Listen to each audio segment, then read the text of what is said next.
match up with what we've got going on in the new social media and the new strategic messaging.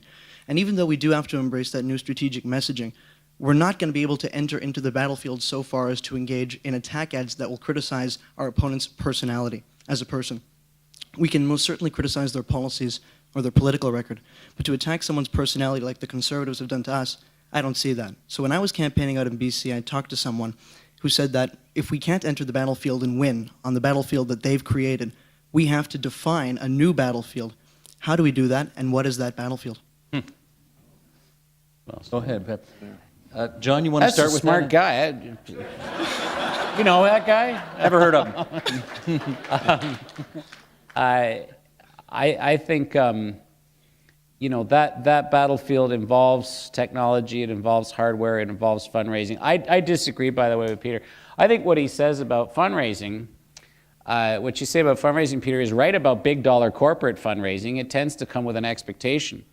But little donations of $10 a month from folks in places like Coquihalla or Old Didsbury or Red Deer, which is actually the bread and butter of the Conservative Party's machine, is those little donations. Those people aren't looking for anything. They might get a letter from the Prime Minister once a year that says thanks for coming out, but they're not seekers of things. They are people who believe in why they're sending their check. Tithing. Well, it's not tithing. It's not 10%. Someone who's, let's do the arithmetic. But it is making a payment out of belief and to support something. I think for Liberals, we can solve this problem if we stand for things that's consistent. We do so with some verve and some passion because people will write a check for that. Okay, but Peter, his question was, the Liberal Party in the past has not appeared to want to play on the new battlefield created by the Conservatives, namely relatively vicious attack ads attacking the patriotism, the personality, that kind of really get down in the mud. If they won't do that, is there a new battlefield? And if there is, what is it, and can the Liberals win at it? Well, I guess the new battlefield is yet to be defined in the sense that we're using new technology and transposing it or translating it into politics, such as Obama used in his first election. And that may come. But I remember an American telling me that how it worked. There were two of them, two guys living together, going to university. And one of them was an Obama supporter, the other one wasn't. And he got on his computer, the one who wasn't, that Obama, this was a obviously made up newspaper, made to look like it wasn't a real paper. And they had his name, and the headline was that Bill Thwaites, whatever his name was, didn't vote for Obama, and therefore Obama lost, to make him feel guilty. That's the extent to which electronic campaigning can go now. And I think that's coming to Canada. Whether it's good or not, I don't know. I think it's inevitable. Thank you. Thanks for the question. Andrew, you're up. The gentleman in front of me kind of took my question, so I'll have to ask another one. A year after I was born, the Progressive Conservatives had a female leader. So do you two think any time in the future the Liberals might have a female leader? For instance, Martha Hall Findlay ran for the leadership back in 2008, and I've met her, and I think she's a fine person. I think she could be. Peter, is there a dynamic woman out there who could be the next Liberal leader, or maybe two Liberal leaders down the way, who the questioner wonders could bring this party back, help bring this party back? Well, I wish I could, because I, was credited with saving Maclean's, and it wasn't me. It was the energy of the women on the staff, one of whom is with us, Ann Collins, who edited this book. As,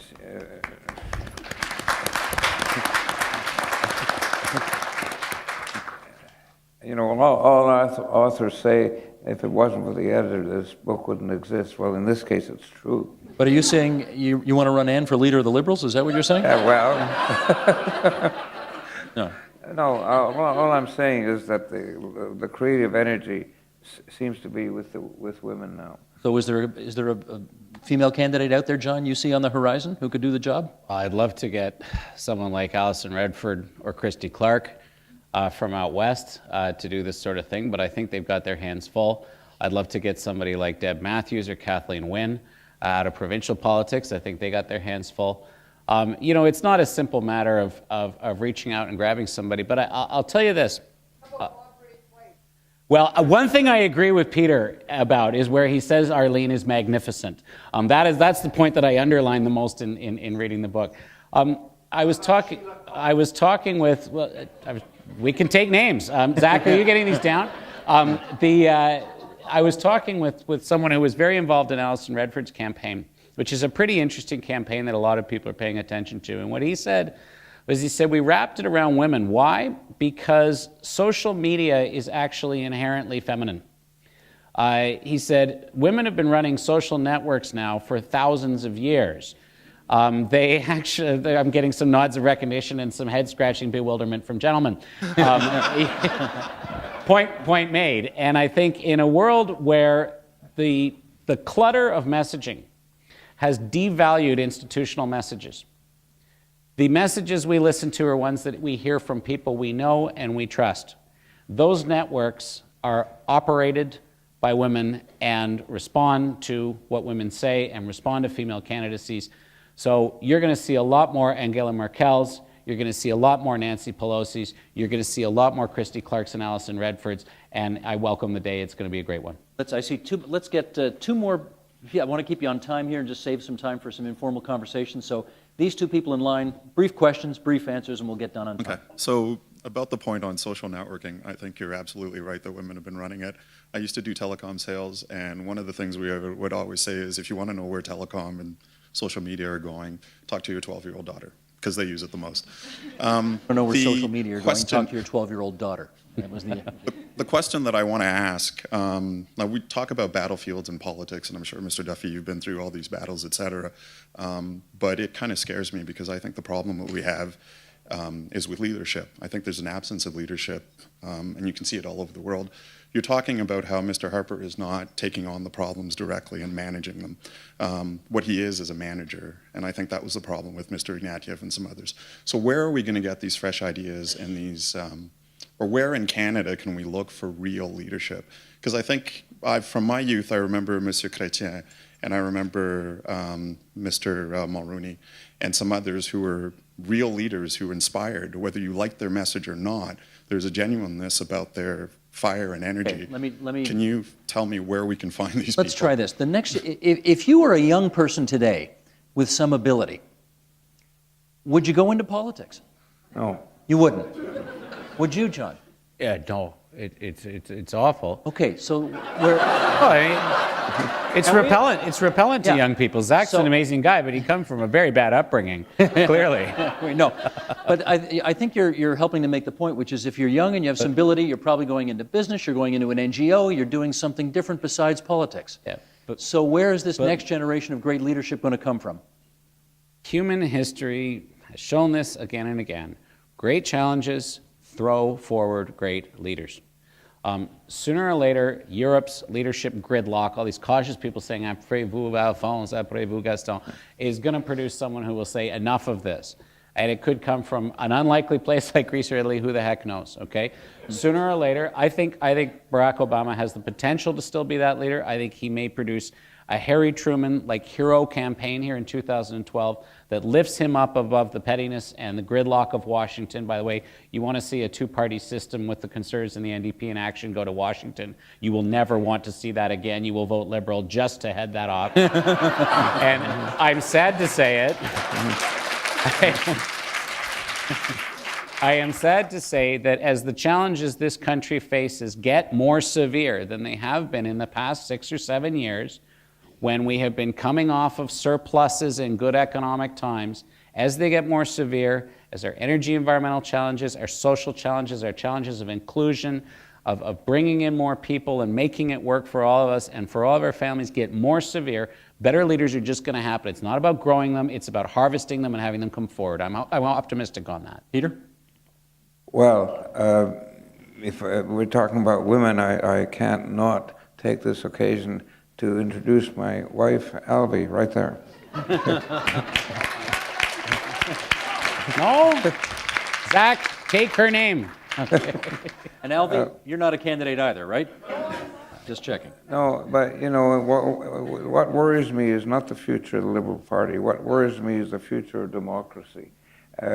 We have one of the lowest voting averages in the world. And you know, you have to value democracy. I mean, I've added up the number of functioning democracies in the United Nations, and it's under 30. You know, Are we one of the 30? Yeah, really genuinely functioning democracies. And this is the most valuable system of government there is. And I think Canada has got to get the vote out. Whether I don't care what party they vote for, but they got to, you know, this is the biggest problem we have, and it hasn't come up. Last question, please. There's been some discussion tonight about how the Liberal Party has a problem. They have this messiah complex where they feel that if they get the right leader, they can win the next election. I think a lot of sort of similar to those problems, and we've heard this tonight in the debate, there's this conception that if the party just gets enough money, or if the party figures out how to tweet or how to use Facebook properly, then they're somehow going to win elections. The reason that I'm not switched on by the party, and my friends whose political values all align with the Liberal Party aren't switched on, is because we don't see the party producing policy that speaks to us. We don't see them coming forward with ideas positively, we just see them feebly attacking Stephen Harper and not even doing that effectively. So how does the Liberal Party of Canada go back to that place it had under Trudeau and under Chrétien, where they were proposing robust social policy that spoke to middle-class, liberal-minded Canadians? Where does that come from? Incubating new policy. How do you incubate new progressive policy in this country now? Well, it's very easy because that's what people want. You know, the worse the economy gets, and I'm talking about the world economy, the more protection they need. And it's the party that's going to be able to sponsor that protection without bankrupting us that will get elected. And I think it's, you know, it's not magic or alchemy. It's just common sense. That's what governments are for. We need a common sense revolution. Is that what you're saying? Never mind. John? Excellent question and really well put.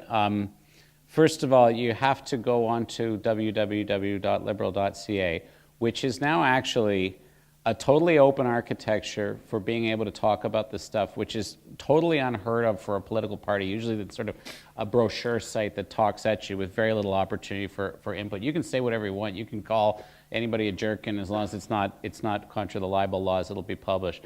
So you should get involved in that way. The other thing, though, is that this isn't just a process answer. The interim leader, Mr. Ray, has said a few things about possible directions for new policy, and we're still a long way from an election, and obviously an interim leader does not have the ability to dictate a policy course. That's not part of the job description. But he's talked about not only sort of restoring the pillars of middle-class life in areas like healthcare and education and pensions and retirement savings, but also about overhauling the EI system, which right now works as actually a barrier to job creation. It kicks in and penalizes employers during hard times, which is exactly when you don't want to be laying on extra taxes and problems. And the other thing he's talked about is overhauling the tax code. Not a big sort of let's tax everybody program, but actually removing the inefficiencies and probably along the way around the margins raising some more revenues to help pay for the kinds of things you're talking about. There's going to have to be a lot of experimentation and a lot of new thinking and putting aside a lot of shibboleths. I think there's a greater intellectual freedom now to do this that I actually credit the Occupier movement for. Don't like the conversation they wanted to have, but I like that they wanted to change the conversation.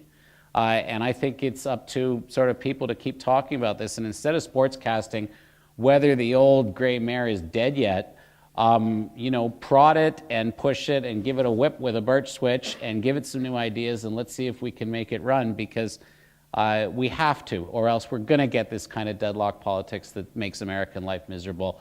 and is doing so much to hurt them. And I don't think anybody wants that. I got the sense that that's not what we want. So please get involved and go to liberal.ca, come to our convention. You'll see lots of people who aren't dead yet. Thank you.